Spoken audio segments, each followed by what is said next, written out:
ہمیشہ اس نے ساتھ دیا، چاہے وہ کشمیر کا معاملہ ہو، چاہے وہ کوئی اور معاملہ، ہر ایشو کے اعتبار سے ترکی کے لوگ ہمارے دوست بھائی، خلافت موومنٹ سے لے کر آج تک ہماری اونچ نیچ جو بھی ہوئی ہو اپنی معیشت کے اعتبار سے ترکی میں بھی میں تعریف کرتا ہوں اس بات کی کہ جمہوریت کی جیت طیب اردوغان صاحب کے زمانے میں ہوئی، اور دنیا کی سازشوں کے باوجود ماشاءاللہ وہاں جمہوریت چل رہی ہے۔ تو انشاءاللہ ان تعلقات کو بہتر کرنے کے لیے انشاءاللہ وہ بھائی چارگی کی بات کو مزید تقویت دینے کے اعتبار سے میری ملاقاتیں بھی رہیں گی، اور انشاءاللہ 2-3 دن کا دورہ ہے۔ صدر صاحب یہ بتائیے گا کہ آپ کی باقی جو رہنما ہیں، مختلف وزراء اعظم ہیں، صدر مملکت ہیں، ہیڈ آف اسٹیٹس ہیں، ان سے ملاقاتیں بھی آپ کی ہیں؟ جی ہاں، انشاءاللہ میں 30 کی رات کو انشاءاللہ واپس آؤں گا، تو سب سے ملاقاتیں بھی رہیں گی جو ریجن کے لوگ ہیں۔ عارف صاحب یہ فرمائیے کہ آپ جس وقت ترکی جا رہے ہیں تو 2 امپارٹنٹ ڈیولپمنٹس ہیں، ایک ترکی اور سعودی عرب کے حوالے سے کہ ترکی میں جمال خاشقجی کا بڑھ کر تحقیقات کی اور انگلیاں جو اٹھائی جا رہی ہیں وہ سعودی شاہی خاندان کی طرف اٹھائی جا رہی ہیں، تو how do you assess this situation, where will you support A؟ اور دوسرا یہ کہ آج جب آپ جا رہے ہیں تو 2 دن سے یہاں پہ کنٹروورسی چلی ہوئی ہے کہ اسرائیلی پلین جو ہے وہ یہاں پر آیا ہے، وہ کہ سول ایویشن نے اس کی تردید بھی کر دی ہے، لیکن ایک ڈبیٹ یہ بھی آ گئی ہے کہ وہ پرانی ڈبیٹ ہے کہ کیا ہمیں اسرائیل کو تسلیم کر لینا چاہیے، نہیں کرنا چاہیے، نئی گورنمنٹ ہے کیا؟ نہیں، میں سمجھتا ہوں کہ میری گورنمنٹ کے اندر کوئی ایسی بات ابھی نہ غور میں آئی ہے، نہ اسرائیل کے ساتھ تعلقات استوار کیے جا رہے ہیں۔ معاملہ غزہ کا اور فلسطینیوں کا ایسا ہے کہ تاریخی اعتبار سے پاکستان فلسطینیوں کا ساتھ دیتا ہے، اور غزہ کے اندر سب سے بڑی چیز ہے جو آپ میڈیا کے حوالے سے بہت محسوس کر سکتے ہوں گے، وہ یہ کہ کشمیر سے اور غزہ سے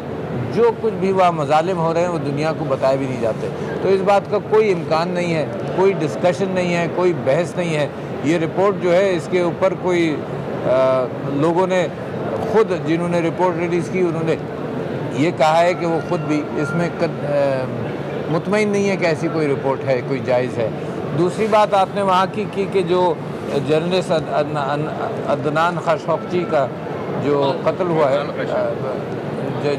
ان کا خاشقجی صاحب کا جو قتل ہوا ہے، اس کے حوالے سے میں سمجھتا ہوں کہ پاکستان کا اس میں کوئی رول نہیں ہے۔ پاکستان صرف یہی محسوس کر سکتا ہے کہ دونوں ملکوں کے تعلقات بھی استوار رہیں اور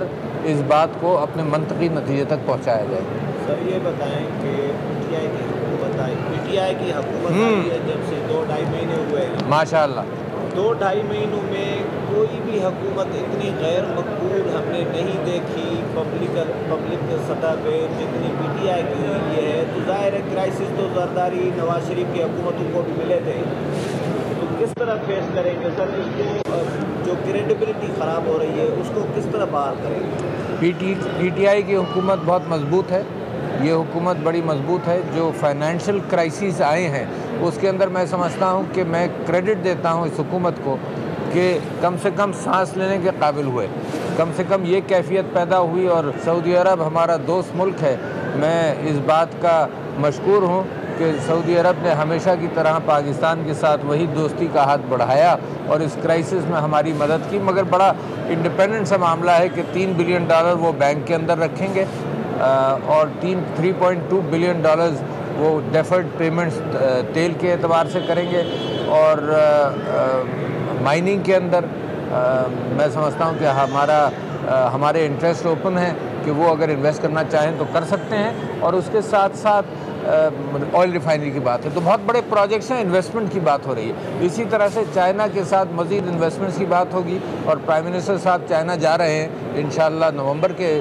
پہلے ہی ہفتے میں، وہاں سے بھی کچھ مثبت چیزیں نکلیں گی۔ بالکل اسی طرح سے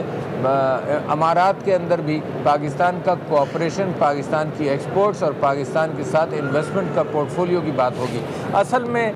جو کیفیت جو کرائسس پچھلے ادوار میں ہوا ہے اس کرائسس میں کچھ ٹائم تو لگے گا، اور میں سمجھتا ہوں زیادہ دن نہیں لگیں گے کہ پاکستان ان سارے فائنینشیل کرائسس سے باہر آئے گا۔ یہ اس بات کا امکان ہے کہ ڈالر، یعنی کوئی حکومت کی ایسی کارروائی نہیں ہے، جب عمران خان صاحب پرائم منسٹر بننے والے تھے ان دنوں میں بھی ڈالر جو ہے وہ 128 کے قریب تھا۔ تو یہ ہماری حکومت کے، نئی حکومت کے 15 دن کی وجہ سے تو نہیں ہوا ہوگا جب ان کا الیکشن ہو رہا تھا، یا کچھ دنوں کی وجہ سے نہیں ہوا، یہ پچھلی چیزوں کا بوجھ ہے، مگر پاکستان نکل جائے گا۔ سر سندھ میں گورنر راج کی خبریں چل رہی ہیں، اس میں کتنی صداقت؟ نہیں جی، گورنر راج کی خبروں میں کوئی صداقت نہیں ہے۔ سندھ کے اندر میں سمجھتا ہوں کہ اگر سندھ کے اندر ڈیولپمنٹ ہونا ہے تو میں پیپلز پارٹی کو بھی اس بات کی دعوت دیتا رہا ہوں، اور میرے گفتگو چلتی رہی ہے کہ کوآپریٹ کر سندھ کے ڈیولپمنٹ کے اندر مل جل کر ان معاملات کو ٹھیک کیا جائے۔ کیا ہو جاتا ہے؟ بہت شکریہ جناب، یہ قوم لوگوں کو جوان رکھتی ہے۔